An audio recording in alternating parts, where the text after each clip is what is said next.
الحمد لله رب العالمين والعاقبة للمتقين والصلاة والسلام على سيد الأنبياء والمرسلين وعلى آله وصحابه الطيبين الطاهرين. أما بعد، فأعوذ بالله من الشيطان الرجيم. بسم الله الرحمن الرحيم. وكونوا مع الصادقين. صدق الله مولانا العظيم، وصدق رسوله النبي الأمين الكريم، ونحن على ذلك لمن الشاهدين والشاكرين،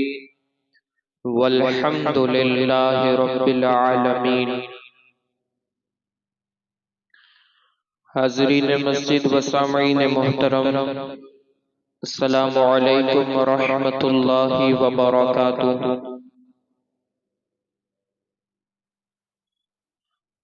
آئیے کچھ عرض و معروضات پیش کرنے سے پہلے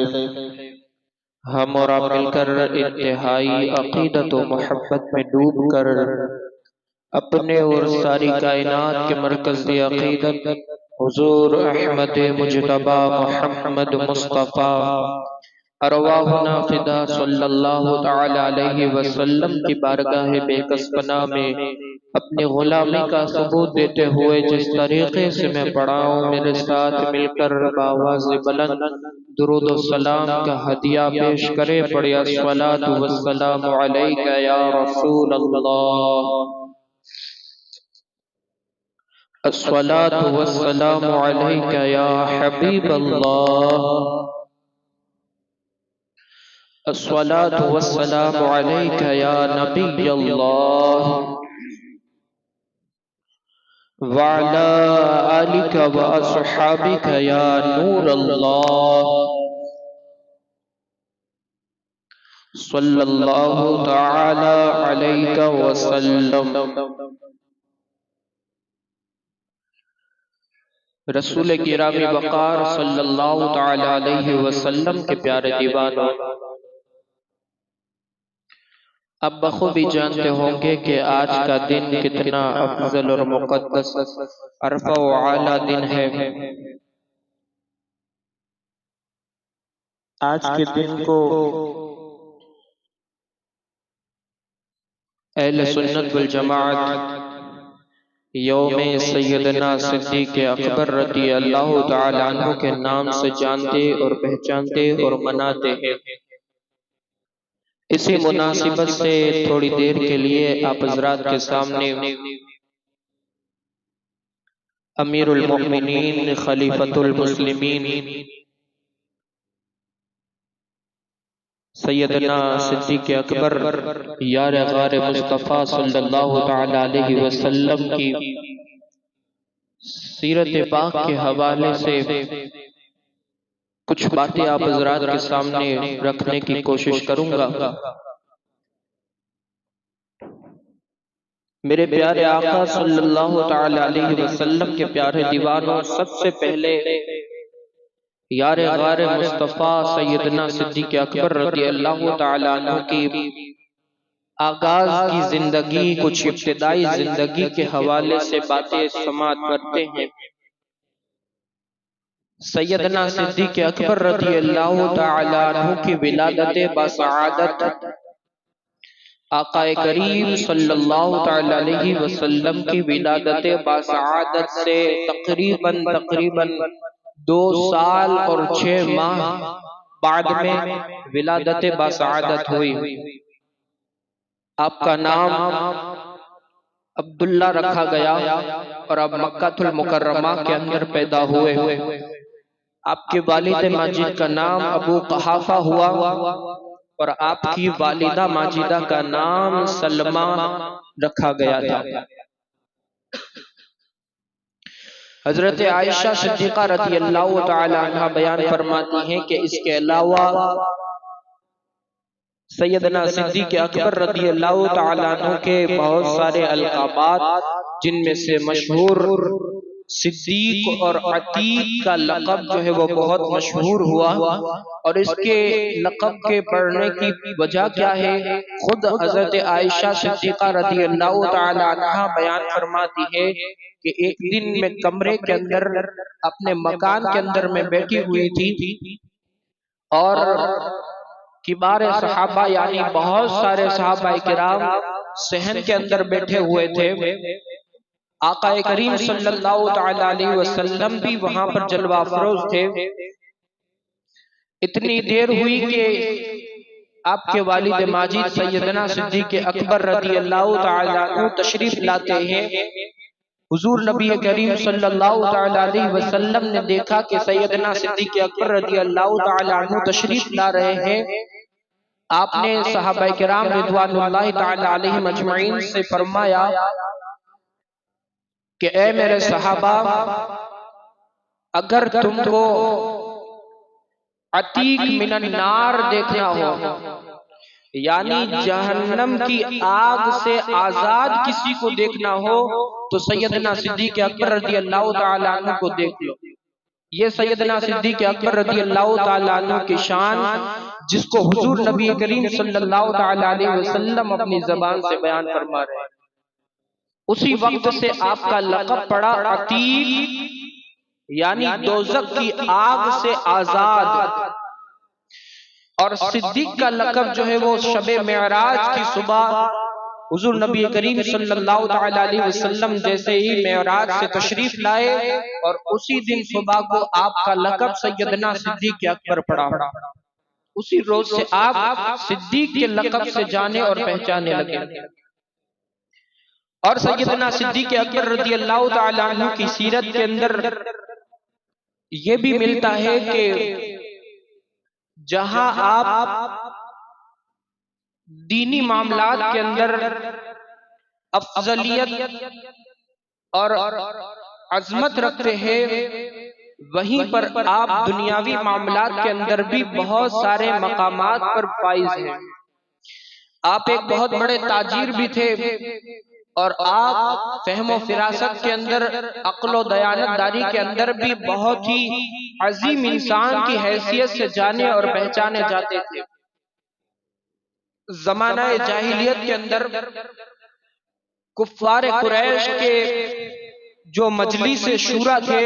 اس کے آپ بہت بڑے رکن بھی تھے۔ اور زمانہ جاہلیت کے اندر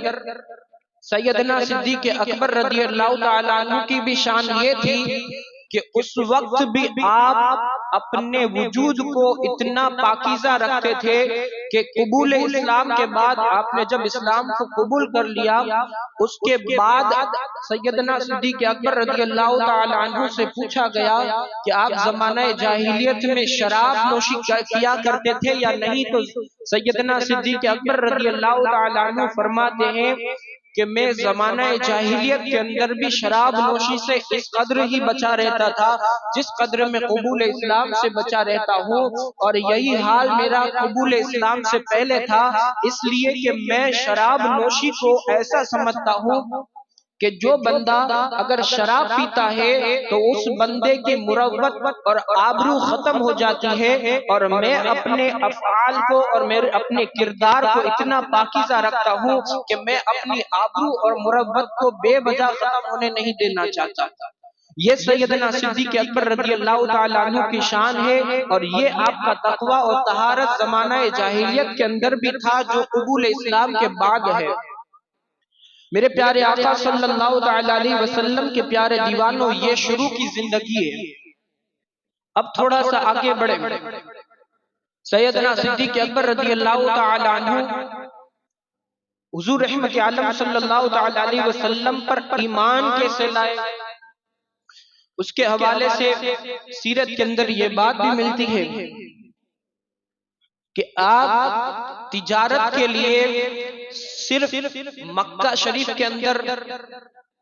تجارت نہ کیا کرتے تھے، بلکہ تجارت کے لیے آپ مکہ سے باہر بھی تشریف لے جایا کرتے تھے، ملک شام کے سفر بھی کیا کرتے تھے۔ ایک دن آپ ملک شام کے سفر میں تھے، تجارت کے حوالے سے آپ ملک شام کا سفر کر رہے تھے کہ اتنے میں جب رات ہوئی، سیدنا صدیق اکبر رضی اللہ تعالیٰ عنہ محو خواب ہوئے۔ آپ بستر پر لیٹے، آپ نے خواب کے اندر دیکھا کہ چاند اتر کر میری گود کے اندر آ گیا، چاند آپ کی گود کے اندر آ گیا، اور جیسے ہی آپ خواب سے بیدار ہوئے، آپ فوراً گئے تعبیر بتانے والے کے پاس اور اس سے دریافت فرمایا کہ آج میں نے رات کو یہ خواب دیکھا ہے کہ چاند میری گود کے اندر آ گیا، تو اس کا ماجرا کیا ہے؟ وہ تعبیر بتانے والے نے عرض کیا کہ اے صدیق اکبر، اے ابو بکر، تم نے جو خواب دیکھا ہے یہ بہت ہی مبارک اور بابرکت خواب ہے۔ صدیق اکبر نے پوچھا کہ اس کی وجہ کیا ہے؟ تو اس خواب کی تعبیر بتانے والے نے کہا کہ تم نے جو خواب دیکھا ہے اس کے پیچھے کی وجہ یہ ہے کہ تمہارا جو قلب ہے وہ کل تک تاریک تھا، آج تمہارے خواب کی وجہ سے تمہارے قلب کو ایمان کی دولت نصیب ہونے والی ہے، تمہارا قلب نور سے منور ہونے والا ہے۔ اس کی وجہ یہ ہے کہ تم آخر النبی، آخر الزمان نبی رسول صلی اللہ علیہ وسلم کا کلمہ پڑھ کر کے اسلام کی دولت سے مالا مال ہونے والے ہو۔ صدیق اکبر رضی اللہ تعالیٰ عنہ نے سنا کہ میرا دل منور ہونے والا ہے اور مجھے ایمان کی دولت نصیب ہونے والی ہے۔ آپ کے دل کے اندر ایک جذبہ پیدا ہوا، عشق رسول نے آپ کو تڑپانا شروع کیا، آپ اس عشق رسول کی تڑپ کے اندر مچلنے لگے، آپ کا دل بے قرار ہو گیا۔ اپنے بے قرار دل کو قرار دینے کے لیے آپ اپنے محبوب کی تلاش کے اندر نکلے، بارگاہ رسالت صلی اللہ علیہ وسلم کے اندر حاضر ہوتے ہیں، آقا کریم صلی اللہ علیہ وسلم کا چہرہ انور دیکھتے ہیں، اور آقا کریم صلی اللہ علیہ وسلم کا چہرہ دیکھ کر کے آپ جو ہے وہ ان سے التجا کرتے ہیں کہ آپ مجھے اپنی پناہ دے دیجئے۔ آقا کریم صلی اللہ علیہ وسلم نے سیدنا صدیق اکبر رضی اللہ تعالیٰ عنہ کا جوش اور جذبہ دیکھ کر کے فرمایا، اے صدیق، اے ابو بکر،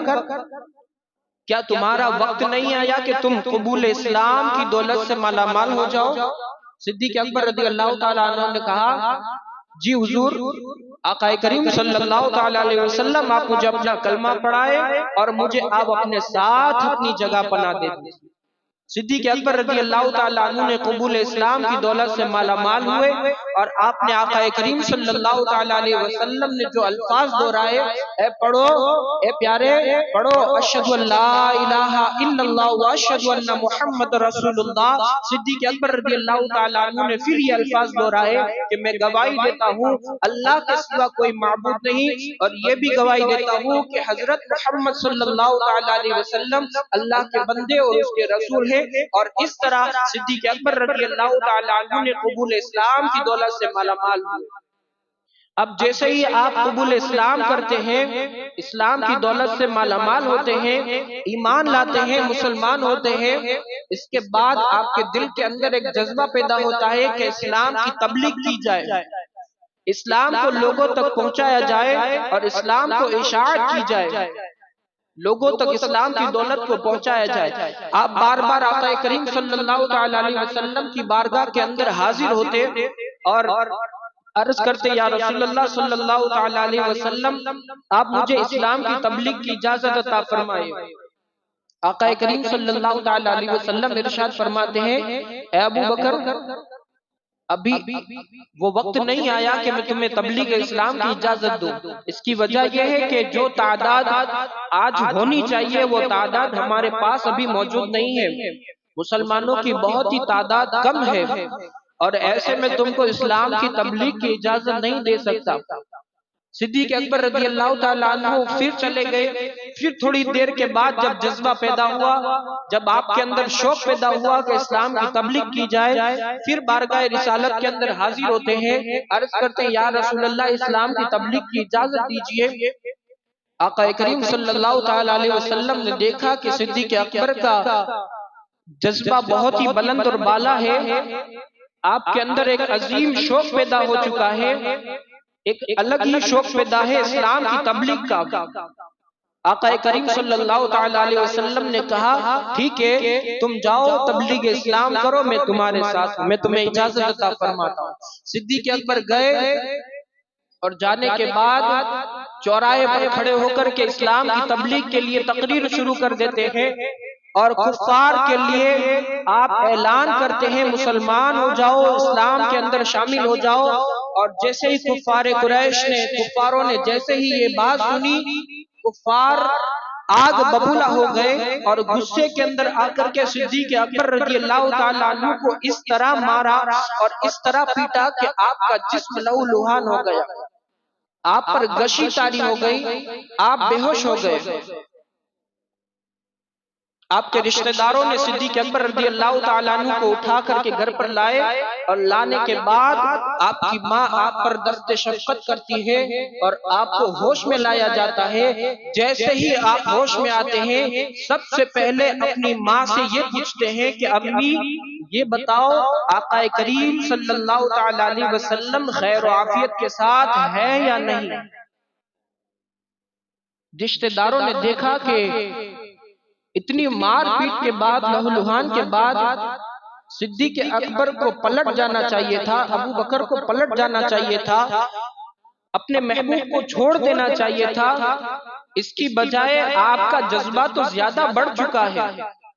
آپ اپنے محبوب سے ملنے کے لیے بے قرار ہیں، بے تڑپ ہیں، ایک تڑپ پیدا ہو چکی ہے۔ صدیق اکبر رضی اللہ تعالیٰ عنہ کا یہ جوش دیکھ کر رشتہ دار مایوس ہو کر کے وہاں سے رخصت ہو چکے۔ آپ نے پھر اپنی امی سے پوچھا امی بتاؤ آقا کریم صلی اللہ تعالی علیہ وسلم خیر و عافیت کے ساتھ ہے یا نہیں؟ امی نے کہا کہ بیٹا ابو بکر مجھے نہیں معلوم کہ تمہارا محبوب خیر و عافیت کے ساتھ ہے یا نہیں۔ امی نے کہا مجھے نہیں معلوم کہ تمہارا محبوب خیر و عافیت کے ساتھ ہے یا نہیں۔ صدیق اکبر رضی اللہ تعالیٰ عنہ نے کہا پھر ایک کام کرو امی، عمر فاروق اعظم رضی اللہ تعالیٰ عنہ کی بہن قبول اسلام کی دولت سے مالا مال ہو چکی ہے، آپ نے بھی آقا کریم صلی اللہ تعالیٰ علیہ وسلم کا کلمہ پڑھا ہے اور اسلام کے اندر داخل ہو چکی ہے، آپ جاؤ فاروق کے گھر پر اور جانے کے بعد ان کی بہن سے ملو اور ملنے کے بعد آپ ان سے پوچھو کہ آقا کریم صلی اللہ تعالیٰ علیہ وسلم خیر و عافیت کے ساتھ ہے یا نہیں اور کہاں پر ہے۔ آپ گئی، صدیق اکبر رضی اللہ تعالیٰ عنہ کی امی جاتی ہے اور جانے کے بعد عمر فاروق اعظم رضی اللہ تعالیٰ عنہ کی بہن سے ملاقات کرتی ہے اور کہتی ہے میرے ساتھ چلو، صدیق اکبر آپ سے سوال کر رہے ہیں کہ آپ کے محبوب جو ہے وہ خیر و عافیت کے ساتھ ہے یا نہیں۔ آپ کی بہن حضرت عمر فاروق اعظم رضی اللہ تعالیٰ عنہ کی بہن صدیق اکبر کے پاس آتی ہیں۔ صدیق اکبر نے پوچھا کہ ہمارے حضور صلی اللہ تعالیٰ علیہ وسلم خیر و عافیت کے ساتھ ہیں یا نہیں اور کہاں پر ہے؟ تو عمر فاروق اعظم رضی اللہ تعالیٰ عنہ کی بہن نے کہا کہ ہاں حضور رحمت عالم صلی اللہ تعالیٰ علیہ وسلم خیر و عافیت کے ساتھ ہیں اور ابن ارقم کے گھر پر جلوہ افروز ہیں۔ اور اس کے بعد کی آگے کی گفتگو انشاءاللہ تبارک و تعالی آئندہ جمعہ کے اندر رہی زندگی تو انشاءاللہ آپ حضرات کے سامنے کچھ اور ورق پڑھنے کی کوشش کروں گا۔ رب قدیر کی بارگاہ میں دعائیں، مالک و مولا ہم سب کو سیدنا صدیق اکبر رضی اللہ تعالی عنہ کی سیرت پر چلنے کی توفیق عطا فرمائے، آپ کے نقش قدم پر ہم سب کو تا عمر عطا فرمائے اور آپ کے عشق کے اندر زندگی عطا فرمائے، آپ کے عشق کے اندر اللہ تبارک و تعالی ہم سب کو ایمان اسلامی عطا فرمائے۔ وما علینا الا البلاغ۔ السلام علیکم ورحمۃ اللہ وبرکاتہ۔ تمام حضرات سے گزارش ہے کہ آج سیدنا صدیق اکبر رضی اللہ تعالیٰ عنہ کا دن ہے، اپنے اپنے گھروں کے اندر فاتحہ دلائے، اپنے بچوں کو اس کی ترغیب دلائے اور آپ حضرات بالکل جو کچھ بھی بنایا ہو اس پر ضرور بضرور فاتحہ دلانے کی کوشش کرے۔ ہمارے امیر المؤمنین خلیفۃ المسلمین ہے، یہ سلسلہ نہ یہاں پر ختم ہونا چاہیے بلکہ قیامت تک یہ سلسلہ جاری اور ساری رہنا چاہیے۔ ایک اعلان سماعت فرما لیں۔ سیدنا صدیق اکبر رضی اللہ تعالیٰ عنہ کے یوم وصال کے موقع پر جامعہ فاطمہ الزہرا میں ایک شاندار لیڈیز اجتماع کا انعقاد کیا گیا ہے، جس کے اندر عالمہ فاضلہ محترمہ عائشہ فاطمی جامعہ فاطمہ الزہرا کا خصوصی خطاب ہوگا۔ آپ تمام حضرات سے گزارش ہے کہ اپنے گھر کی خواتین کو زیادہ سے زیادہ تعداد میں اس اجتماع کے اندر شرکت کے لیے بھیجے اور فیضان صحابہ اکرام سے مالا مال ہو۔ تاریخ نوٹ کر لے، 5 جنوری 2024 بعد نماز جمعہ دوپہر 3 بجے سے انشاءاللہ تبارک و تعالی یہ پروگرام شروع ہوگا۔ جامعہ فاطمہ الزہرا دوراجی کے اندر یہ پروگرام ہوگا، اپنے گھر کی خواتین کو ضرور بھیجیں۔ تمام حضرات کھڑے ہو کر اپنے صفوں کو درست کر لیں۔